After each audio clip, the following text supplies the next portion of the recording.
In this video, I'm going to be going over Ash's abilities, how and when to use them effectively, and some helpful tips you may or may not know about Ash that can take your skills to the next level. If you're looking to main Ash this season, then stick around to watch from start to finish because this guide is for you.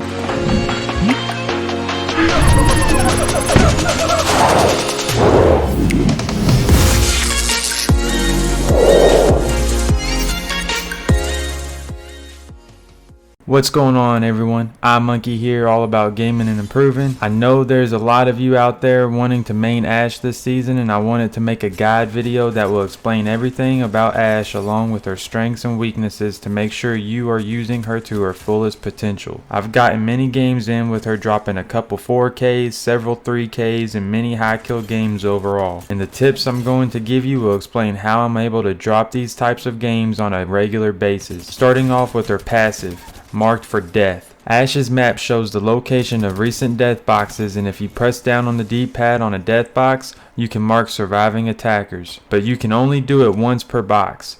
So diving deep into her passive, if you see people dying in the kill feed, open up your map and keep a lookout for the white skulls that pop up. That indicates where your players are being eliminated at, giving you decisions on where to rotate for kills or for placement depending on your game decision. The skulls stay on the map for a while before they turn into these small white dots. After a while longer, those white dots will begin to fade away.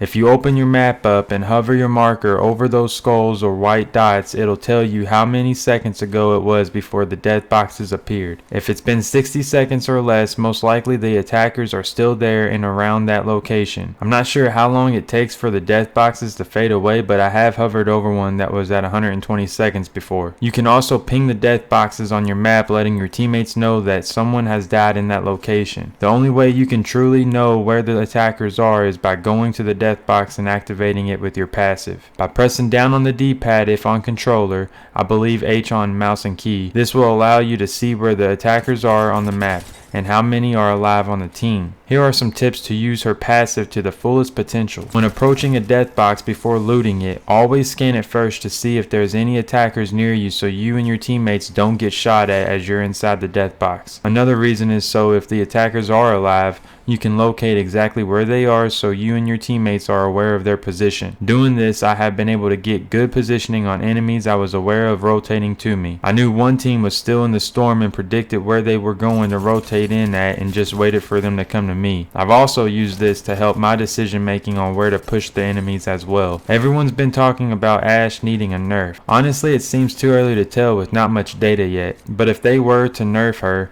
the only nerf I see being needed is the first part of her passive. They can reduce the amount of time the death boxes are appeared on the map. Now getting into Ash's tactical, arc snare.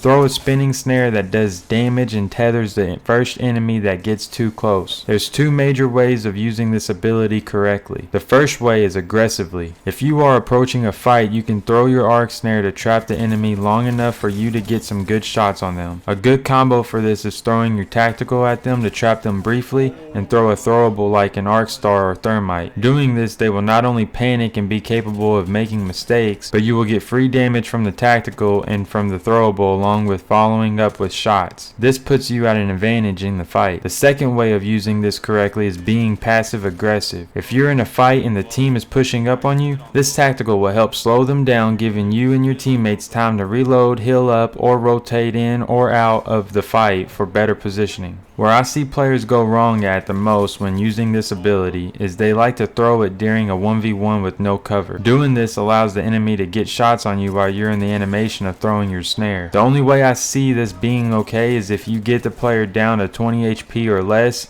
and you don't have time to reload your weapons. Your snare does 20 damage, so you can use that to finish off the enemy. This leads me to my last tip on her tactical. Use it when third partying. I can't tell you how many times I've been able to get a free kill just by throwing my tactical at a team in the middle of a fight with another team. Most of the time, one of the players are low or just got revived, hiding somewhere near cover. Throwing the snare near their radius will not only give you free damage, but traps them for you to clean up and just worry about the squad they were previously fighting. Before getting into the ultimate, if you learned something new or if you're enjoying this video, hit that like button. It also helps this video get into the YouTube algorithm so the ones wanting to main Ash can learn how to play her correctly. I'm sure if someone on your team picks Ash before you don't want them to not know how to use her abilities correctly or just not know how to play her overall. So help me, help them, help you, all by just hitting the like button or just backing out if you don't get your Ash character. And if you hit that like button, thank you. Here's a picture of a monkey. Now Ash's ultimate, Phase Breach. Tear open a one-way portal to a targeted location. There's 4 ways I like to use this ability. Number 1, flanking and different angles. Let's say I'm in the middle of a fight. I got one knocked and one flesh.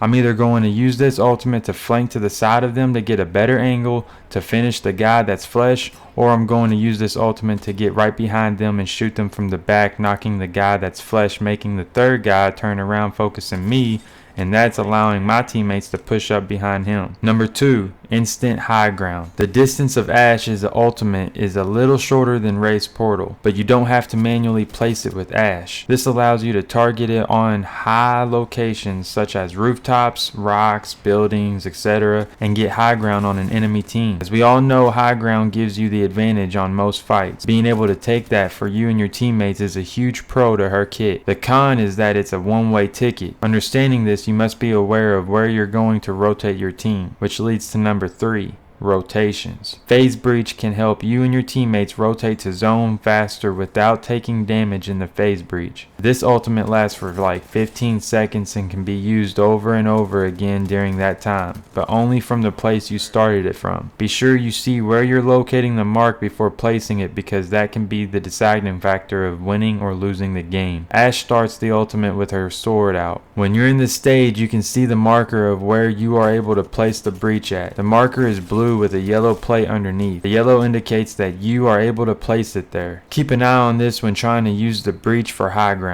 You need good awareness when using this ability so you don't get caught in the open, because once you come out on the other side and there's a team there, if you're out there in the open as well as your teammates that took the breach with you, you're done for. And number 4, escaping. Anytime you and your teammates are in a tight situation, you can use her ability to escape out of it.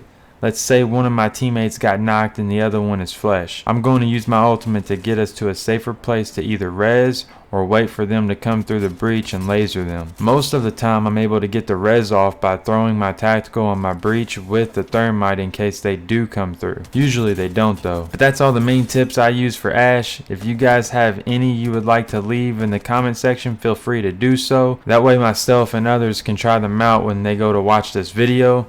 These tips have gotten me high kills and high damage games, and if you use these tips correctly, I promise you'll be a pro Ash player out there on the battlefield. Remember, if you like this video, hit that like button, subscribe for more Apex content. I do tips and tricks, giveaways, and provide entertaining videos on this channel. And make sure the noti bell is on so you don't miss any of it. We're close to 500 subs. When we get there, I'm going to be doing another giveaway, so don't miss my next video with the details behind that. I hope all of you all are having a great day, and I'll see you in the next one. Monkey out.